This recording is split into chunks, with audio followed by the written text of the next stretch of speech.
Assalamualaikum warahmatullahi wabarakatuh. Al-A'raf ayat 143.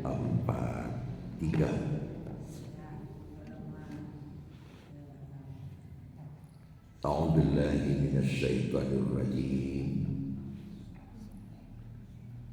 Bismillahirrahmanirrahim. Walamma jaa Musa, dan tatkala telah datang Musa limiqatina, untuk menemui waktu yang kami tentukan, wa kallamahu rabbuhu,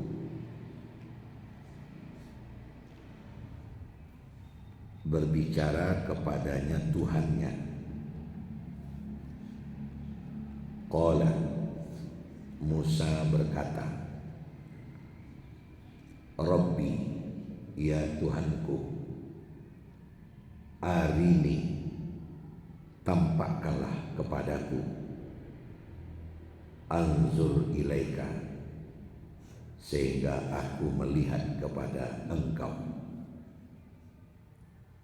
Qala, Allah berkata, lan tarani, sekali-kali engkau tidak akan melihatku.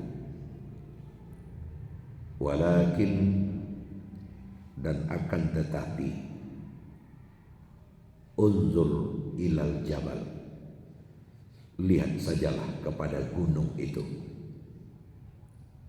Fa in istaqarra makanahu, lalu jika menetap gunung itu di tempatnya, fasaufa tarani, maka kelak engkau akan melihatku.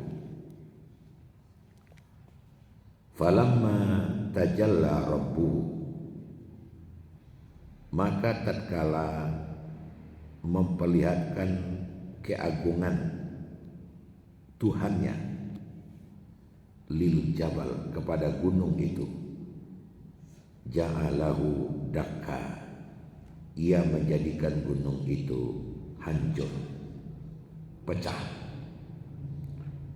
Wa harra Musa, dan tersungkur Musa, sa'iqa, pingsan ke tanah.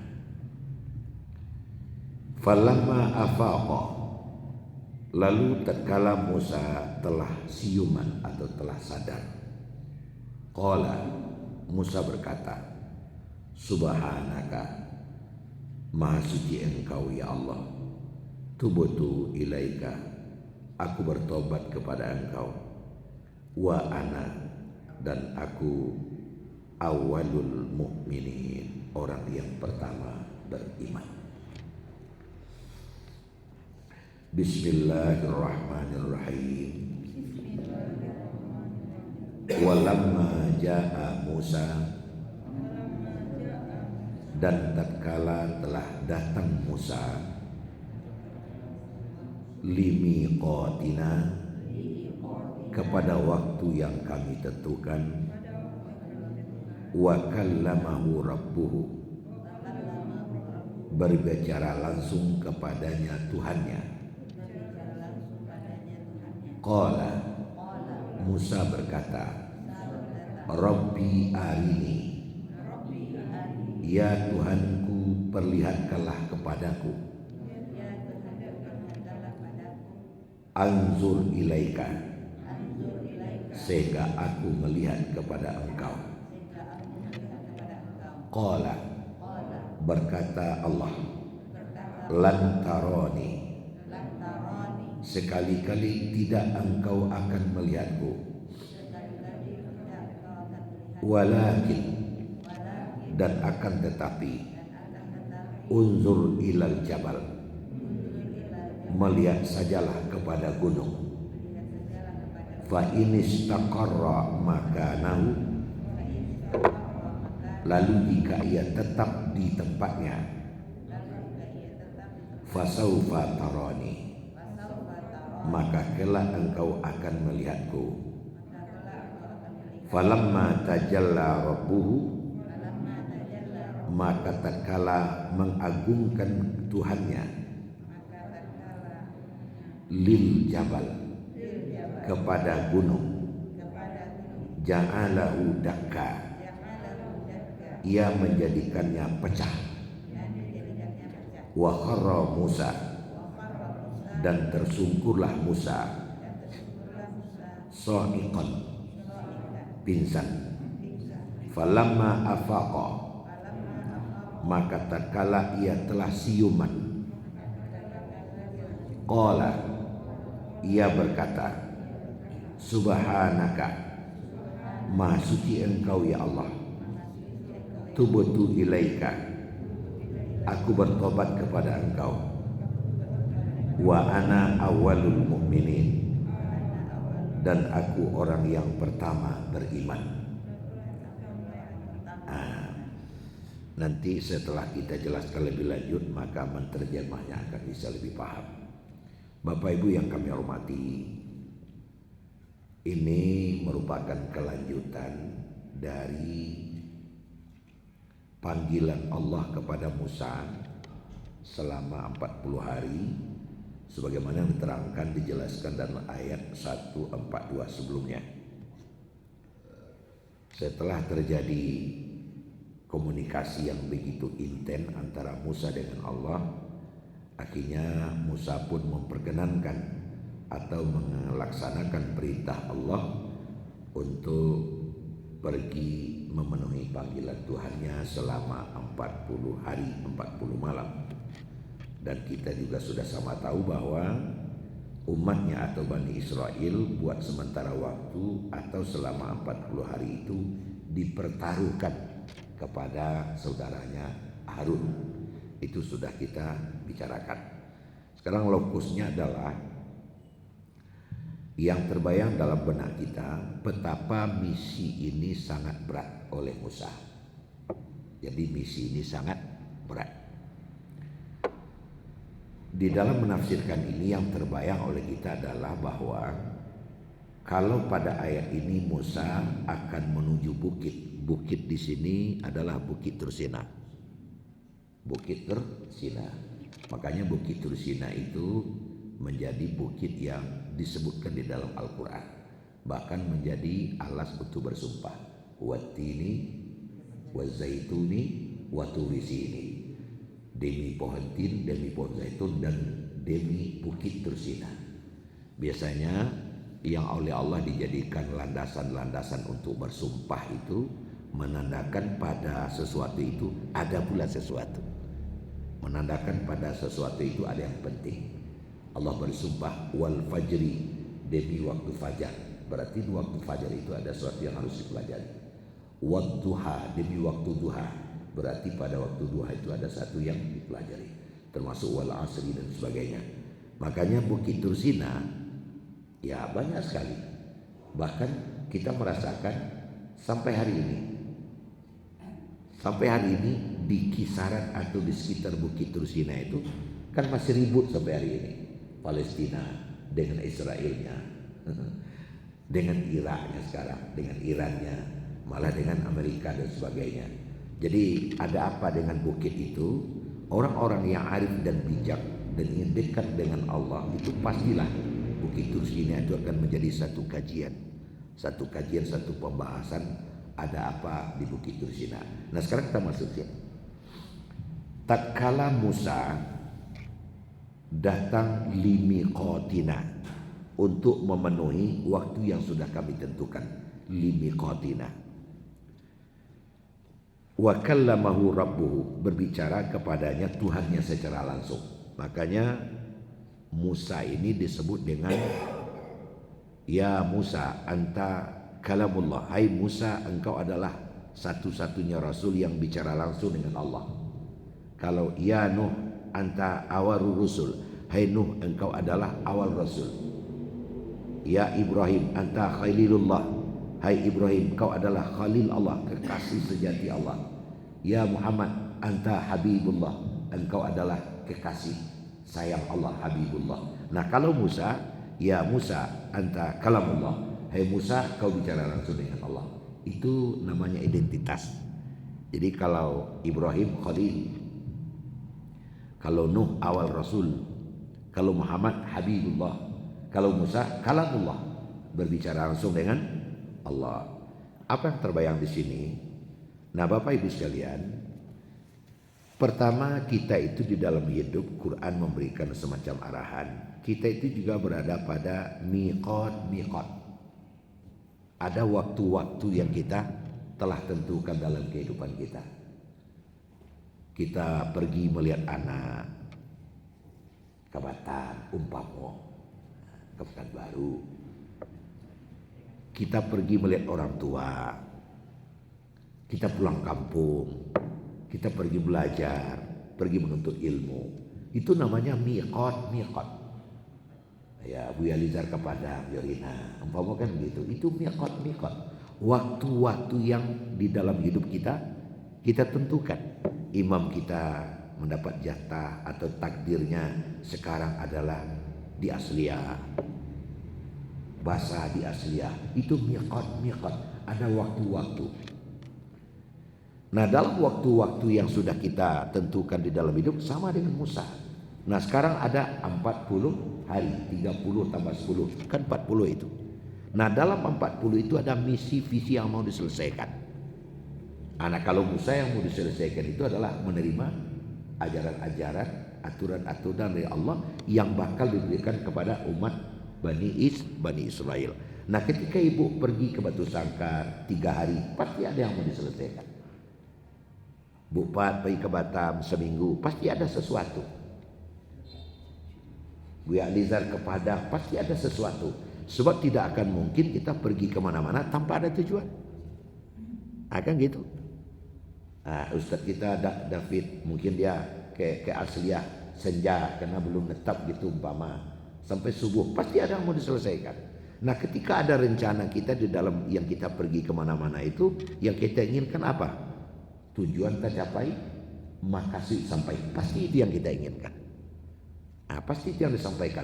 Nah, agar tujuan tercapai, maksud sampai, limiqatina, di dalam waktu yang ditentukan tadi, Musa sebagai seorang hamba dan dia tahu amanah sudah ada di atas kepalanya, dia ingin betul yang mau diberikan oleh Allah kepadanya itu dapat diselesaikan dengan baik. Nan dijapui tabau, nan dicari basuh, kan begitu. Nah untuk itu yang pertama kallamahu rabbuhu, Allah berbicara langsung kepadanya. Nah apa maknanya untuk kita? Allah berbicara langsung. Kalau berbicara langsung kita hari ini, kalaupun kita inginkan, itu namanya mimpi siang bolong. Tidak akan dapat. Bupat ingin lo ngecek langsung, Pak Ujang ingin lo ngecek langsung, ya Allah, atau Pak David lagi ingin lo ngecek langsung, tidak akan mungkin itu terjadi dan itu mustahil itu, mustahil itu. Tapi kita punya sarana atau punya satu ajaran di dalam agama kita yang di dalam kita melaksanakan ajaran itu kita seolah-olah bicara langsung dengan Allah. Kapan itu? Salat. Nah, salat itu berbicara langsung dengan Allah. Allah menjawab, Alhamdulillahirabbil alamin, hamidani abdi. Ar-Rahmanir Rahim, majjadani abdi. Itu kan ada. Jadi setiap Al-Fatihah yang kita baca itu Allah menjawab. Jadi salat adalah sarana ibadah yang kita berbicara langsung dengan Allah. Maknanya apa? Bapak Ibu yang saya hormati, di dalam perjalanan yang kita tempuh tadi seperti Musa, kita tidak boleh putus hubungan dengan Allah. Itu mana? Mulai start dari rumah, mulai Buya Lizar Medonoto menuju Padang, tak boleh putus hubungan dengan Allah. Maka agar ini hubungan tidak putus dengan Allah, pas baru masuk ke Padang, kunci cek dulu. Bismillah tawakkaltu 'ala Allah 'alal 'arsyil 'azim, la haula wala quwata illa billah aliyil 'azim. Itu kunci supaya jangan sampai ada munqati', jangan sampai ada putus hubungan dengan Allah. Bismillah. Bismillah tawakkaltu 'ala Allah. Itu gunanya awak baca doa sebelum berjalan. Nah sekarang itu makna kallamahu rabbuhu.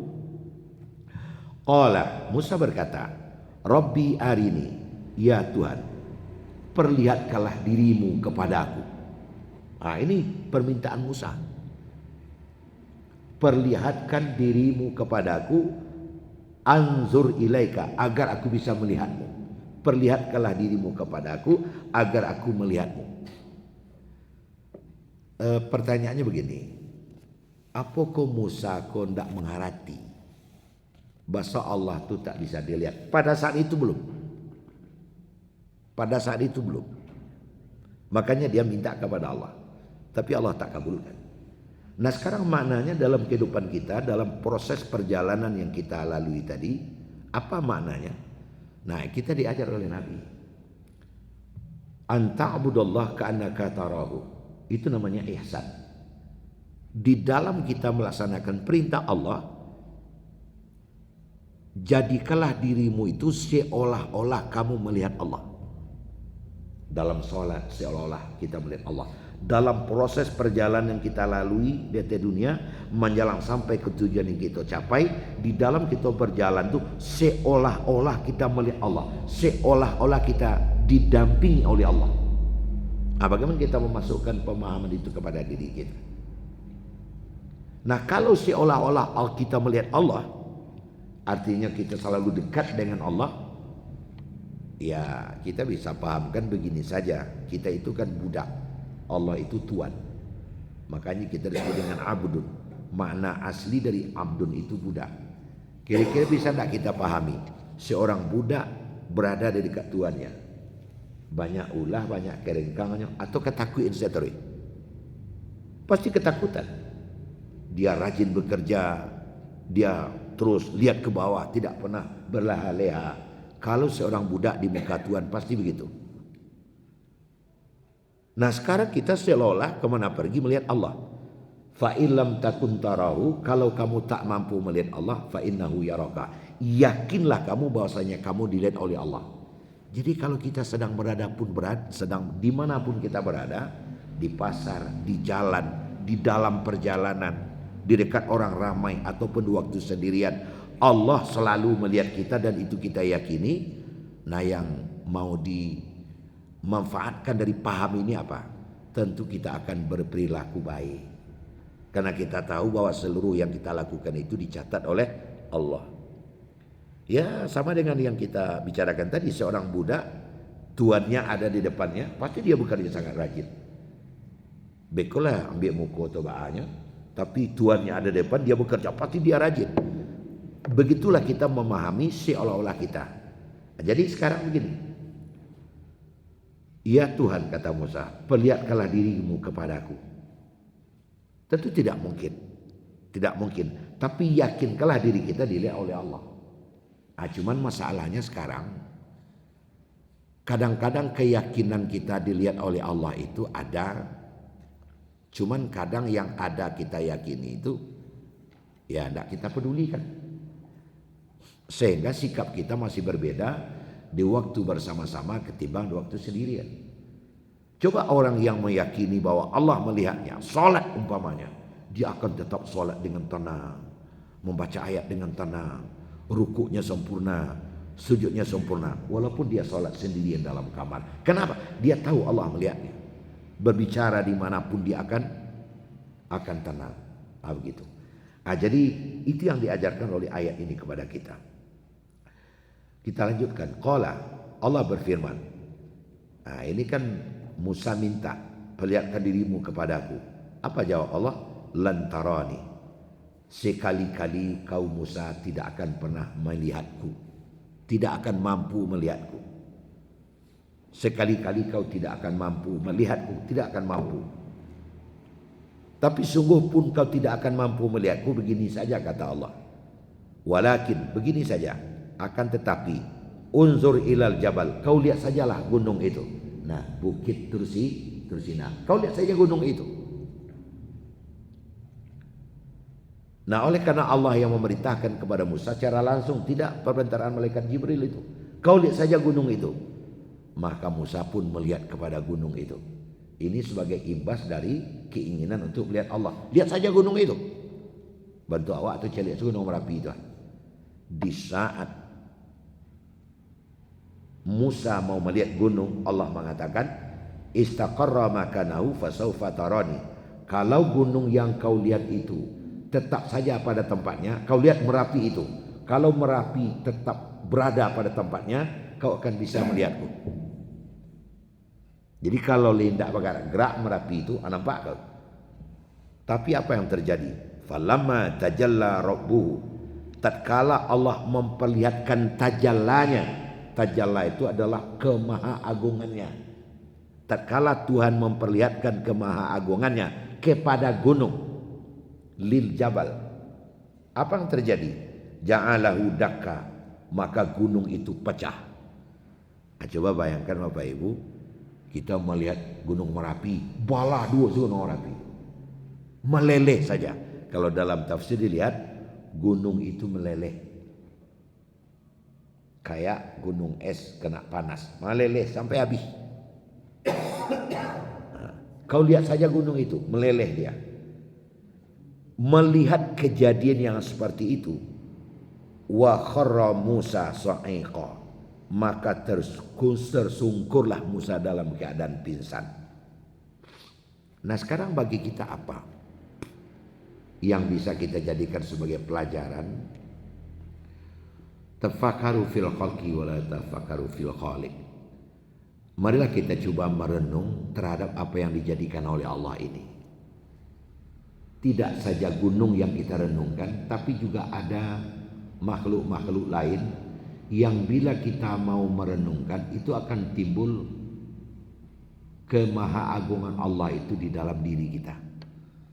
Dan pada langkah selanjutnya iman kita akan menjadi kuat, salat kita akan menjadi khusyuk, dan kita akan menjadi tenang dan nyaman. Saya akan bawa ibu kepada suatu penglihatan. Mari kita lihat sejenak laba-laba. Nah, awak celik laba-laba sebentar. Lawah. Laba-laba itu badannya itu yang bejantan lebih kecil daripada betina. Nah, itu laba-laba. Bejantan lebih kecil, betina lebih besar. Nah, apa rahasia yang perlu kita lihat di situ, kita pandang? Apabila terjadi perkawinan antara bejantan dengan betina laba-laba, setelah terjadi perkawinan, maka bejantan akan dimakan oleh betina. Artinya apa? Setelah terjadi perkawinan, dia berkelahi, cakap. Nah, di dalam perkelahian itu bejantan harus kalah. Bejantan harus kalah. Kenapa bejantan harus kalah? Karena selama 15 hari setelah terjadi perkawinan, si betina itu tidak makan apa-apa. Kenapa? Karena selama 15 hari itu telurnya akan keluar.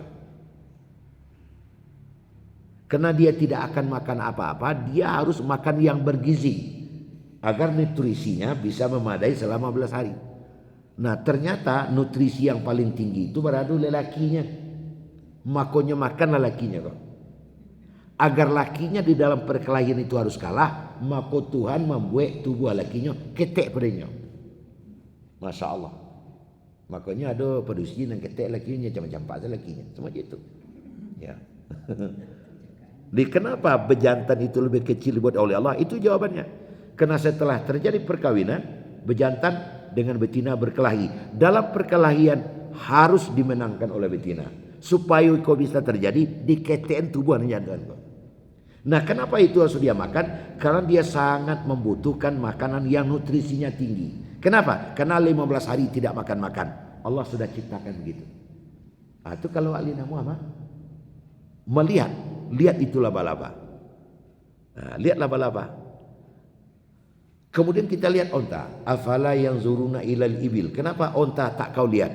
Nah, kita lihat pula onta. Nah, cuma kadang lewat kan tidak ada. Alah, kan itu saja. Lihat itu onta. Onta lehernya panjang. Yang kedua, onta itu dia bisa saja 3 bulan tidak minum. Setelah minum 3 bulan tak minum-minum, dia bisa. Dan yang ketiga, onta itu tapaknya laweh dan lunak. Nah, kita lihat kenapa onta itu kepalanya tinggi. Karena onta itu akan berlari di padang pasir. Kalau di bawah kepalanya, atas cabuk matanya. Tak bisa lari kencang. Sekarang walaupun begalusuk kaki di bawah, kabut pun dimunculkan oleh kaki, tidak apa-apa. Karena mulutnya jauh di atas. Masya Allah, subhanallah jawabannya. Yang kedua, setelah minum, 3 bulan tak minum tak apa-apa. Ternyata di dalam perut onta itu ada drum. Ada bangker air. Yang jika dia minum, itu selama 3 bulan tak apa-apa, tak minum-minum lagi. Jawabannya adalah subhanallah. Kemudian kakinya, kenapa harus kakinya itu lunak? Karena dia akan menginjak pasir dan tapuruk kakinya di pasir, maka Allah mengolah kaki onta seperti itu. Kalau kare bentuk kaki awak tapuruk awak tidak bisa lari. Makanya kalau diperhatikan onta, maka kesimpulannya adalah subhanallah, Allahu Akbar. Sama dengan Musa melihat gunung ini. Lihat saja gunung itu wahai Musa, ja'alahu dakka, maka gunung itu pecah yang mengakibatkan Musa itu menjadi pingsan. Ini tidak lu pingsan lo ada, tapi awak takjub. Pingsan itu kan ketakjuban kelewat batas itu. Bahkan di atas pingsan itu ada cewek itu mati namanya itu, jantungan dia. Anak yang dimutilasi di Pariaman itu kan orang kayaknya meninggal, anak kena shock itu. Pingsan, jantungnya berhenti bergerak, mati dia. Karena sangat stres gitu rupanya. Nah, falamma afaqa, seketika Musa telah siuman dari pingsannya, subhanaka, maha suci engkau ya Allah, tubutu ilaika, aku bertobat kepada engkau. Aku tidak akan minta yang seperti ini lagi. Wa ana awalul mu'minin, dan aku adalah orang yang pertama mukmin. Jadi Bapak Ibu, ayat yang satu ini, 143 ini memberikan pelajaran kepada kita bahwa pertama, setiap kaki melangkah berpitaruhlah kita kepada Tuhan. Nah, melangkah di sini bisa bermakna setiap kita membuat satu rencana, maka pitaruhkanlah rencana waktu kepada Allah. Jangan seolah-olah kita mampu bekerja sendiri dan kita mampu bisa berjalan sendiri, berbuat sendiri tanpa diikut sertakan Allah Subhanahu wa taala. Makanya di sini lokusnya adalah yuslim, inna salati wa nusuki wa mahyaya wa mamati lillahi rabbil alamin. Itu dia. Itu makna yang pertama. Kemudian makna yang kedua, hendaklah kita setiap saat melihat alam sekitar. Melihat tidak perlu dengan mata, bisa saja melihat dengan pikiran. Merenung dan merenung atas proses perjalanan kehidupan yang kita lalui ini. Supaya apa? Supaya kita dapat kesimpulan-kesimpulan yang pada akhirnya kesimpulan itu akan memperkuat iman, akan memperkuat akidah kita kepada Allah Subhanahu wa taala. Tapi semuanya itu akan bisa jadi atas dasar ibadah kita yang mantap. Ada orang bertanya ke saya, kenapa terjadi yazid wa yanqus ya? Kadang iman kuat, kadang iman lemah. Kenapa terjadi begitu? Iman kita ini masih terpengaruh oleh dunia. Tanggal 1 sampai tanggal 10 aku iman. Tanggal 1 sampai tanggal 10 aku iman. Jauh kawanmu, alo. Tanggal 1. Tanggal 5 balik, tanggal 20, ala tanggal 25, ala kurang iman. Mencari jangan ada sakit dia mencari awan. Kenapa masih terpengaruh iman itu oleh isi saku? Artinya iman kita masih dipengaruhi oleh dunia. Apa yang kurang? Seketika saku serawa berisi, seketika baju panu iman kuat. Tapi seketika lah kosong iman lama. Kenapa yazid wa yanqus bertambah dan berkurang terpengaruh oleh dunia? Jawabannya pendek saja. Mungkin ibadah kita masih perlu kita sempurnakan. Nabi kita Muhammad SAW dan juga ditunjukkan oleh para sahabat. Coba bayangkan oleh ibu, Nabi kita, karena banyak yang bertanya di masjid, sehingga pulangnya sudah sampai jam 11 malam. Sampai di rumah dia duduk. Biasanya kalau duduk, makanan Aisyah langsung meletakkan. Tapi sekarang tidak ada makanan yang muncul. Nabi bertanya, mana makananku ya Aisyah? Tuan, sejak dari senja makananmu sudah aku sediakan. Pas siap maghrib tadi ada orang yang minta-minta, terkasihkan olehku ke dia. Ku lupa itu adalah makananmu. Apa jawaban Nabi? Tidak apa-apa. Saya baru saja dari senja tadi tidak makan. Mungkin orang itu sudah 3 hari 4 hari. Biarlah tidak apa-apa. Seolah-olah saya puasa saja. Kemana kita cari hari ini iman orang yang sekuat itu? Kok Muhammad zaman kini teman itu dipanggilnya bini kira itu. Allah sih perlu orangnya pada waktu itu kecil. Tapi kenapa dia mampu melakukan yang seperti itu? Ketika Ali bin Abi Thalib pulang malam seperti itu, istrinya Fatimah berada dalam keadaan hamil. Assalamualaikum, waalaikumsalam. Tak disuruh duduk, tak diambilkan air, tapi malah ada keinginan disampaikan, Tuan, carikan aku malam ini juga kurma muda. Apa terpikir oleh Ali? Kamu akan dicari tengah malam piri aku kurma apa? Tapi Ali tak jawab itu. Baik, sabar ya, saya akan keluar lagi untuk mencari kurma. Ini pukul 2 malam. Akhirnya Ali berjalan ke madok paru ke madok kaki dengan ucapan Bismillah. Bismillah tawakkaltu. Taruhkan diri kepada Allah. Dia berjalan saja kemana dia dibawa oleh kakinya. Basuhlah satu ngarai. Di ngarai itu ada orang menjual kurma. Betul-betul. Ini nampaknya orang menjual kurma ini. Alhamdulillah. Dijaganya. Jo. Ini orang Priaman. Jo. Kau ke baju apa kurma kau? Iyo, ambil anak muda tu, ganti kau tangkai. Agak piti 5 balai rial ku cari gini. Bawa pulang, alhamdulillah dicari basuh. 1 kilo berjalan, ada di pinggir jalan. Lalu 5 hari tidak makan. Bagi orang tersang, tinggal 2 tangkai. Berjalan 1 kilo lagi, kena ada jarak 3 kilo. Di pinggir jalan ada ngari-ngari lucu lihat. Rupanya orang juga. Dunia tangan kedua. Lah 10 hari tidak makan.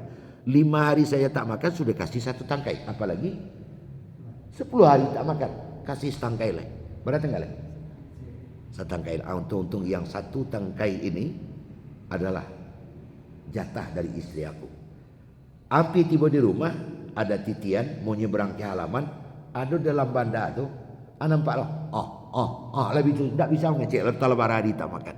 Ini enggak bisa ini. Diambil nasa tangkai itu, dimasuk masuk untuk muncul mangango tu. Masuk tu hilang, habis tangkai, tak ada lagi. Aku nasi upiak nak hamil, kau sedang menunggu di rumah apa? Bolak-balik. Masya Allah, apa yang terjadi? Akhirnya Allah menggerakkan hatinya. Asalnya kan masih ada tu. Diambil kasihan masuk asal itu. Kasihan tu. Didinjang kata rumah. Assalamualaikum, waalaikumsalam. Begini saja wahai Fatimah, ini bawa sajalah ke belakang dulu, masuk ke kulkas cara gininya, bisa pagi awak makan. Rencana Ali tidur, setelah tidur lagi pergi ke situ beli lagi. Rupanya apa yang terjadi? Pasti beri dapur, nyeseraan kasih aku ke pilihan. Kan terbayang oleh kita itu. Oh nenek, kalau lagi pagi lagi subuh mungkin. Lakai boh. Tapi apa yang terjadi, Bob? Seluruh pasir kerikil yang masukkan asoy ke piring tadi itu berubah semuanya menjadi kurma muda. Dibawa ke mangkok, tercangang Ali. Dimakan oleh istrinya. Dia juga ikut makan jadi kurma muda. Itulah Allah membalas keikhlasan Ali bin Abi Thalib. Tapi yang dicoba lupa itu membalas keikhlasan. Artinya apa? Sebuah perjalanan yang dipertaruhkan kepada Allah. Kalaulah Allah yang berbuat, tidak ada jarak dan jauh, tidak ada bobok dan barek, tidak ada dan sulit, semuanya gampang. Karena Allah itu innallaha ala kulli syai'in qadir. Cuman kadang diserahkan diri kepada Allah. Kan itu masalahnya. Makanya ayat yang kita baca ini memberikan pelajaran kepada kita bahwa apabila kita bersungguh-sungguh menyerahkan diri kepada Allah, Allah tidak akan sia-siakan kita. Karena Allah itu sudah berjanji dan janji Allah tak akan pernah mungkir. Innallaha la tukhliful mi'ad. Itu dia. Wa ana awwalul mu'minin, saya adalah orang yang pertama beriman. Jadilah awak menjadi orang pertama beriman atau iman awak paling tinggi taridanya. Acaranya adalah seperti tadi. Jangan kita mengabaikan ibadah. Jadi kepada Bapak Ibu, istiqomah kita dengan ibadah ini. Satu kali ibadah seterusnya. Satu kali ke masjid seterusnya. Insya Allah dengan cara demikian, maka kesulitan-kesulitan yang kita temui akan menjadi gampang. Abu ya. Walamma ja'a Musa, dan tatkala telah datang Musa limiqatina, terhadap waktu yang kami tentukan, wa kallamahu, berbicara langsung kepadanya, rabbuhu, Tuhannya. Qala, berkata Musa, Rabbi, ya Tuhanku, arini, perlihatkanlah kepadaku, anzur ilaika, aku bisa melihat kepada engkau. Qala, Allah berkata, lan taroni, kau tak akan bisa melihatku, walakin, dan akan tetapi, unzur ilal jabal, melihat sajalah kepada gunung. Fa in istaqarra, lalu jika gunung itu tetap makanahu, di tempatnya, fasaufa tarani, maka kelak kau akan melihatku. Falamma tajalla, maka tatkala ia memperlihatkan keagungannya, rabbuhu, Tuhannya, lil jabali, kepada gunung, ja'alahu dakka, ia menjadikan gunung itu pecah. Wa kharra Musa, dan tersungkurlah Musa, sa'iqa, dalam keadaan pingsan. Falamma afaqa, maka tatkala ia telah siuman, qala, ia berkata, subhanaka, maha suci engkau, tubtu ilaika, aku bertobat kepada engkau, wa ana awwalul mu'minin, dan aku orang yang pertama mukmin. Alhamdulillahirabbil alamin. Assalamualaikum warahmatullahi wabarakatuh.